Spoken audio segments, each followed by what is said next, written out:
Suspense.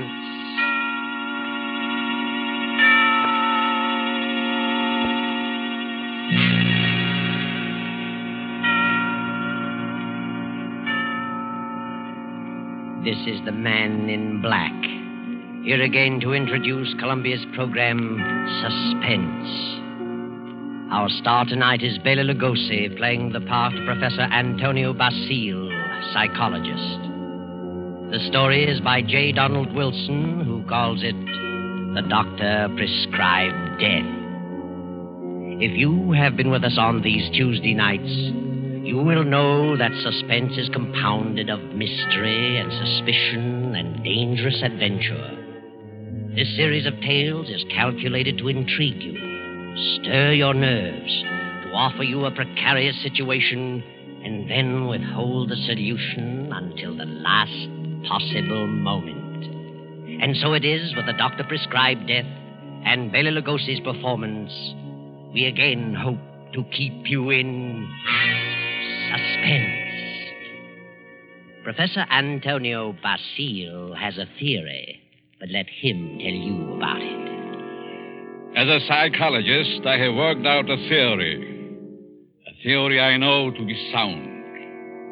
I contend that a person who has decided to kill himself can very easily be turned from this desire to the desire of taking the life of another. I can prove my theory, and if necessary, that is exactly what I will do.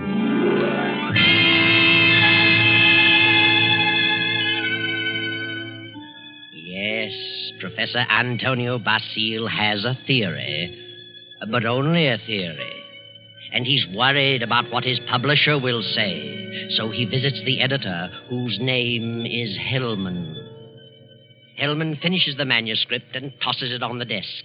Professor Basile leans forward eagerly and... Well, Hellman, what do you think? Professor Basile, it's purely conjecture, simply a theory, and I wouldn't advise publishing it.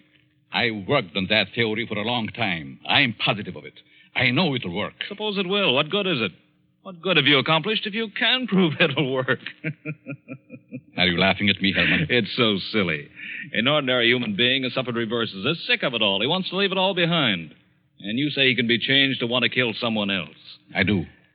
Self-destruction and the destruction of other life are closely related in the mind. The dividing line is very thin. It's ridiculous. And you won't publish it? Granger would fire me. Why? He told me that, in his opinion, you should be in the asylum. Mr. Granger said that. Does he think I'm insane? How do I know? Hellman, Mr. Granger didn't say that. It's you who thinks I'm crazy. You've never liked me. For some reason, you are trying to tear me down. Well, we'll see, Mr. Hellman. We'll see. Now, wait a minute. I'll show you whether my works are illogical. I'll show you whether I'm insane. Oh, calm down. I'm going to make you eat those words. I know you don't like me, but I'm going to prove that my theory is sound. Good night. Wait a minute. Basile, wait. You wait, Hellman. You wait. Yes, wait, Hellman. Wait. Professor Basile, seething with resentment, rushes from the office and strides angrily down the street. Insane, huh? I'll prove my theory. I'll find a subject. I'll find someone who wants to take his own life. And so Basile goes home, late for dinner. He finds a note from his wife, Myra, saying she's decided to attend the opera and will be home around 11:30. Then Professor Basile gets an inspiration. He goes to the bridge over the deep canyon, the bridge called Suicide. And strangely enough, he hasn't long to wait. As he stands against the railing in the fog, a figure appears a few feet beyond, stops, prepares to leap. Don't do it. Wait a minute. Listen. Huh? That's very silly. Let go of me. Oh, no. I couldn't do that. I need you. I don't need you. Don't you know this is against the law? You're not an officer. You can't stop me. It's 500 feet to those tracks below. Hard steel rails. And don't believe what they all tell you about not being conscious of what happened. You'd know. People don't die instantly. Let loose. They lie in agony for minutes and sometimes for an hour. It's a horrible death, I know. How do you know? I'm a doctor. Doctor? Yes. I can tell you much simpler ways, much less painful ways, and quicker. You're a nice young girl, an intelligent girl. You wouldn't want it to happen this way. Maybe after I talk to you a while, you wouldn't want to do this at all. No? No. But come on. Let's talk it over. Maybe a few minutes' talk will change the entire picture for you. What could you do to help me? If you'll come, I'll tell you. There's a motive back of your wanting to do this, and I'd like to know what it is. Nothing doing. Haven't you any relatives? Any loved ones you'd like to do something for? Yes? Then if you'll talk with me for a while, maybe I can find my way clear to help those people. You sound crazy to me. Oh, no. All right, Where? My apartment. Let's go.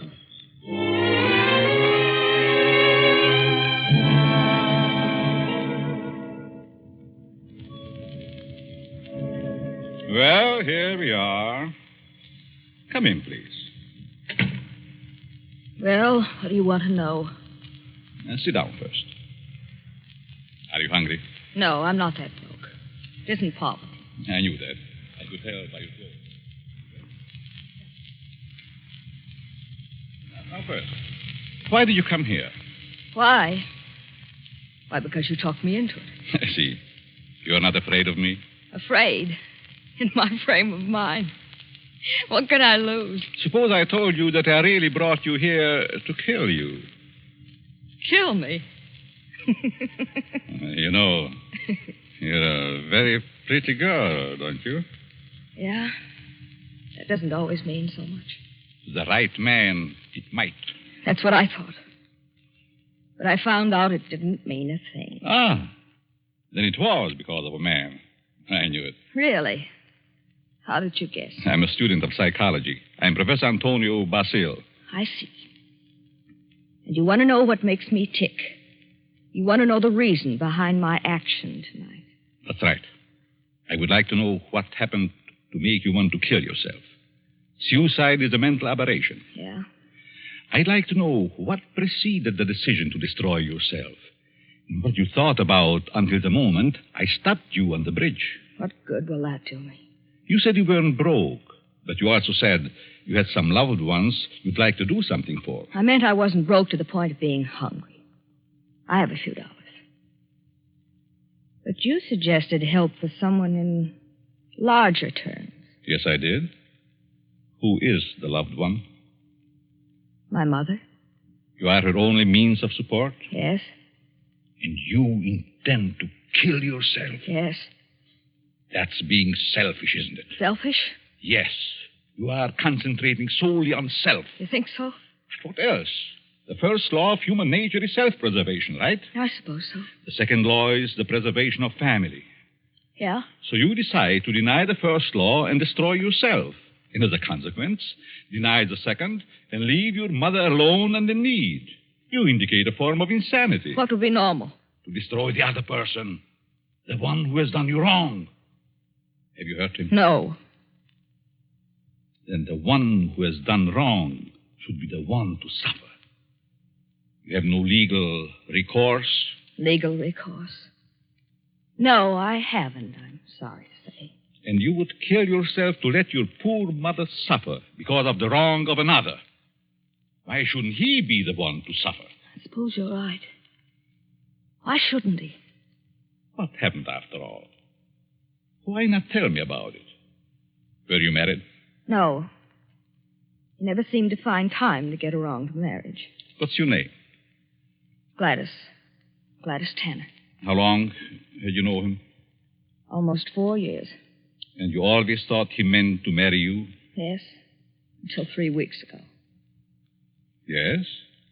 On July 1st, he had to leave town for a week on business. Said he was going to Kansas City. When he came back, he seemed to be too busy to see me. Then a week ago, I found a snapshot along with several others in his desk in his home. May I see it? Certainly. It's a picture of him and another woman.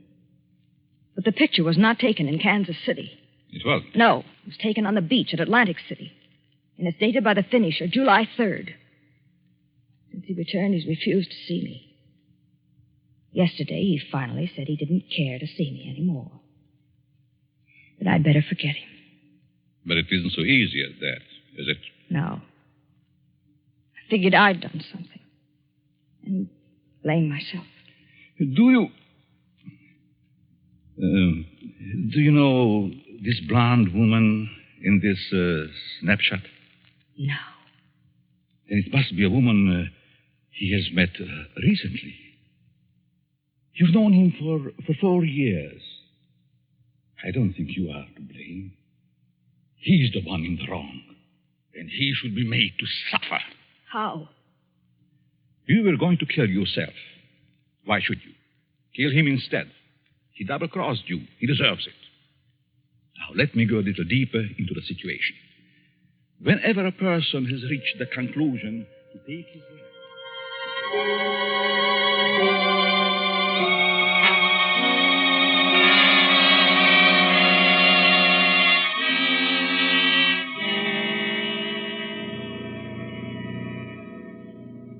Sure you have made up your mind, Miss Tanner? Positive. Now, if you're careful, you won't be caught. No. But whether you are or not, I'm giving you this check for $1,000 made out to cash to be sent to your mother only after the man is dead. Write his name on this pad. There you are. I will know what has happened by the newspapers. And I will be told payment until I learn that you have gone through with it. It'll happen tonight. Very well. You are sure? You are determined? Absolutely. Nothing could stop me. Very good. But just what would happen if I did get caught? You won't get caught if you follow my instructions. I know. Now, here is a small revolver. It'll fit easily in your purse. That's all you need. Be sure to wipe your fingerprints off and leave the gun near the body. Yeah. Well, goodbye, Dr. Basile. Goodbye, Gladys, and good luck.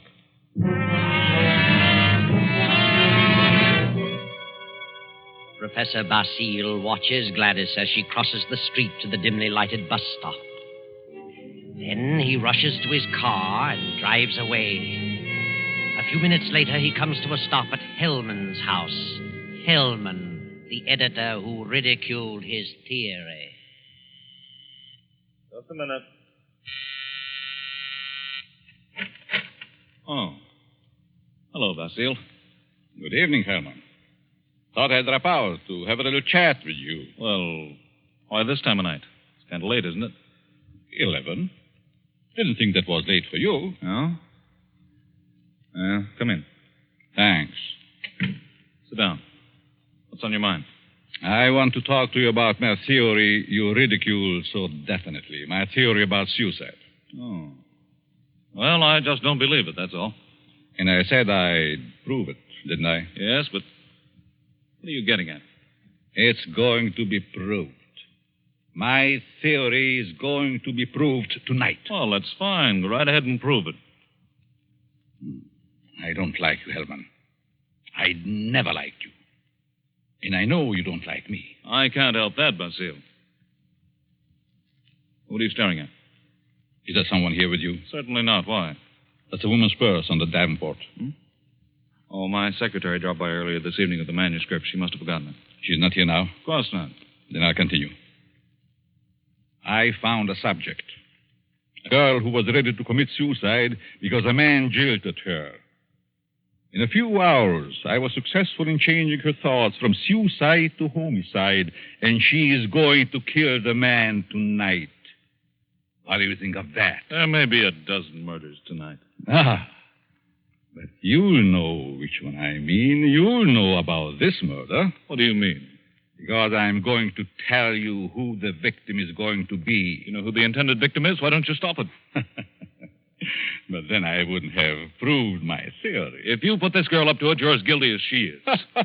You're insane, Basile. Hopelessly insane. You think so, Herman? The whole idea is mad. Too utterly ridiculous for words. No sane man would ever think of such a useless, senseless idea. And for heaven's sake, stop laughing. I'm thinking about the victim when he learns. Who is the victim? Martin Hellman. Me? Yes, you. I don't believe you. You will this time. Who is this girl? I know no girl who'd want to kill me. This one does. Now. Oh, nonsense. However, I wouldn't put it past you to hire someone to do something like this. No, this girl is no fake. This girl is serious, deadly serious. You probably hypnotized some poor woman, figuring she'd never remember what happened. Oh, Hellman, you underestimate me. Maybe I do underestimate your evil mind. But believe Put me... up your hands, Hellman. Get away from that desk. I'll just take care of that gun, Hellman. That's better. Well, since when did you start carrying a gun, Basile? A gun? Don't be silly. This isn't a gun in my pocket. It's just my pipe. See? Well, what do you hear, Herman? Nothing. Oh, yes, you do. I heard it, too. The sound on the porch. I leave now. The back way. I put your gun in the kitchen. And I'll be very careful to remove all my fingerprints. You insane fool. Oh, fancy you. You, Hellman, you are going to help prove my theory. Good night, Hellman. Crazy devil. I'll have him locked up before he gets across town.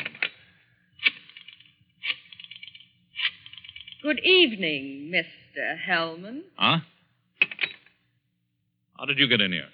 Through the patio door. What do you want? I wanted to talk to you. Very strangely. You're just imagining things. And what are you doing here? I wanted to tell you something. Yeah? What? When you first indicated to me that you were through with me, I was terribly hurt.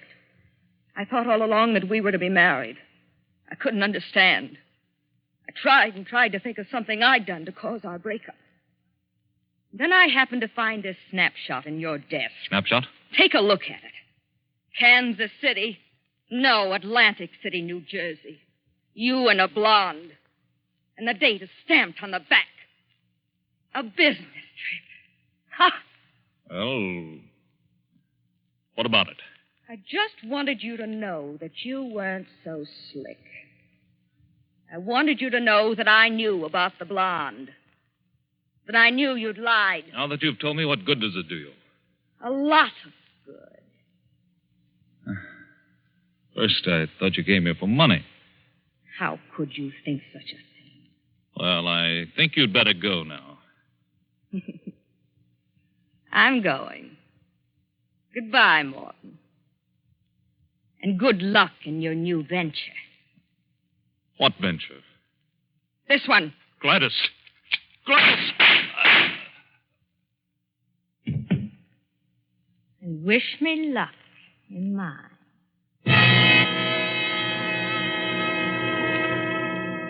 Gladys stands staring a moment at the body of Hellman, then wipes off the gun, drops it to the floor, takes the professor's check from her purse, steps to Hellman's desk and writes a note.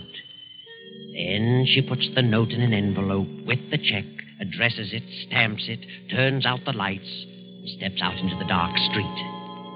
At the corner, she drops the envelope in the mailbox and disappears. Professor Basile heard the shots. His theory worked.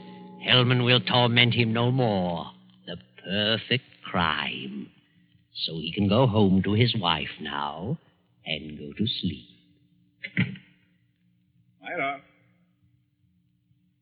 Myra. Huh? What? Oh, Antonio. What are you doing asleep on the Davenport? Do you know what time it is? It must be after midnight. I've been waiting for you. How was opera? Oh, fair. Nothing to brag about. Who sang the lead? Bill Chiardi. He wasn't very good. Vulgarity. Mm-hmm. He's a poor Othello. Othello? I thought they were doing Ida tonight. No, they switched because someone was ill. Oh, I just as soon have stayed home. Have a nightcap, Myra? No, thanks. I'm tired. I think I'll go to bed. I'll be along presently. Good night.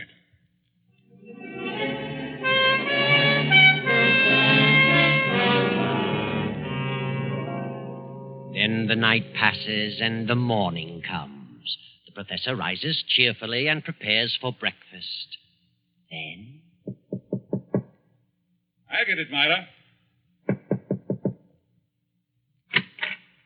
Yes? Are you Professor Basile? Yes. May we come in? We'd like to talk with you. Of course. What is it you want? Is your wife in? Yes. We'd like to see her, too. What? Oh, I'm Lieutenant Davis. Detective headquarters. Well, what do you want? Will you call your wife? Why, certainly. Myra! But what's this all about? What is it, Antonio? These men are from detective headquarters. They want to talk to us. Really? What about? May I ask where you were last night, Mrs. Basile? Certainly. I went to the opera. What time did you get home? Oh, I imagine it was around 11 or shortly after. Mm-hmm. Were you at home last evening, Professor? Well, I was at the club and got home about 12:30. By the way, do you know a Morton Hellman? Certainly. What about him? He's been murdered. Murdered? Good Lord. When? Around midnight last night. I found him this morning. How terrible. Why, I've known him for years. He was editor-in-chief of the company publishing my writings. I'm a psychologist, you know. Yes, we know. But what do you want to know from us? We weren't connected socially with Hellman. Just in business. Did you know him, Mrs. Basile? Yes, I knew him very slightly. Do either of you know of anyone who'd have reason to kill him? Certainly not. Everyone thought highly of him. Did you ever hear of a girl named Gladys Tanner? Lady Stanner? No. Did you know of a Gladys Tanner, Mrs. Basile? No. Is this your purse, Mrs. Basile? Why, of course it is. That's the one I gave you last Christmas, Myra. Well, yes. I must have lost it downtown. Where did you find it, Lieutenant? At Hellman's home. Hellman's home? Well, how in the world? Good heavens, but We found it on the sofa. Well, I can't imagine how it could get there. And this is the revolver that killed Hellman, found on the floor beside him. What? No fingerprints on it, however. What? May I see it? Why, Myra, this is your gun. I bought this for you 2 years ago when I went on the lecture tour. Yes, I think it's mine, but it just doesn't make sense. Did you have the gun in your purse when you lost it last night? Well, perhaps I did. I'm so confused now I can't remember. Think, Myra. Think, it is terrible. Oh, I know. Oh, dear, I feel ill. Did you ever fire this gun? Yes, once last year up in the mountains. I wanted to see how it worked. Ever reload it? No, I've never reloaded it. I just didn't think about it. Maybe I did put it in my purse.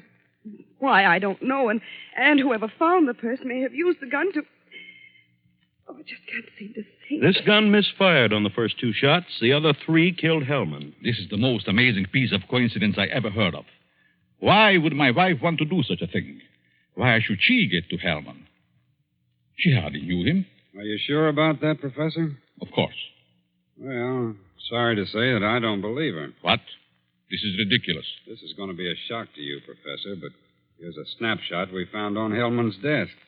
Taken in Atlantic City last July. Good heavens. Why? This is you, Myra. You and Hellman. You were at your mother's in Florida in July. Myra, look at me. What does this mean? I can't. And I can't believe such a thing. May I have the purse, the gun, and the photo? Thank you. I'm sorry, but I'll have to take her down to headquarters. But I didn't kill him. I didn't. I wouldn't. I loved him. Myra. You better pull yourself together. You'll have to go back. You'll want photos and fingerprints. Yes. Better get it ready, Myra. Certainly looks bad for her. Afraid it does. Looks like an open and shut case. Oh, will you come along too, Professor? Certainly. And so it all worked out beautifully. Not quite as the professor had planned. But then he changed his plan from the moment when Gladys Tanner showed him the snapshot taken in Atlantic City. And he realized that the girl's fiancé was Hellman, and the blonde was Myra, his wife. He had no intention of allowing Gladys Tanner to kill Hellman until he saw that snapshot. And when he recognized Myra's purse in Hellman's home, he decided to let Gladys kill him and the blame be placed on Myra. The perfect crime. But several hours later, after fingerprints and many questions, the professor is just about to be dismissed when Sergeant Rankin steps into the room and speaks quietly to Lieutenant Davis. What is it, Rankin? I stayed at Basile's place, as you said. Well? A few minutes ago, a special delivery letter came for the professor. This'll knock your eye out. Read it. Huh? Wow. This fits perfectly with the writing we were trying to make out on Helm's desk blotter.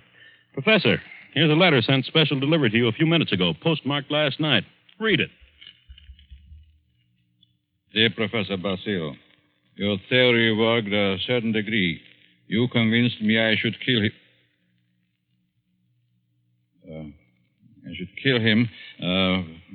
But when that gun you gave me misfired twice, I almost quit. Go ahead, Professor. Read on. Then as I looked at him on the floor, the feeling of self-destruction came back. I'm going ahead with my plan. Here's your check. I won't need it. Besides, I lied to you. I lost my mother long ago. Better luck next time. Gladys Tanner. And a half hour ago, they found her body beneath Suicide Bridge. Well, Professor, your perfect crime has failed. Failed? Yes, failed. Wonderful setup on paper, but your theory backfired and you're up for murder. But I didn't kill him. But you planned it, and you're as guilty as Gladys. She's paid her penalty. Now it's your turn. No. I won't be hanged. Never! Rankin, grab him.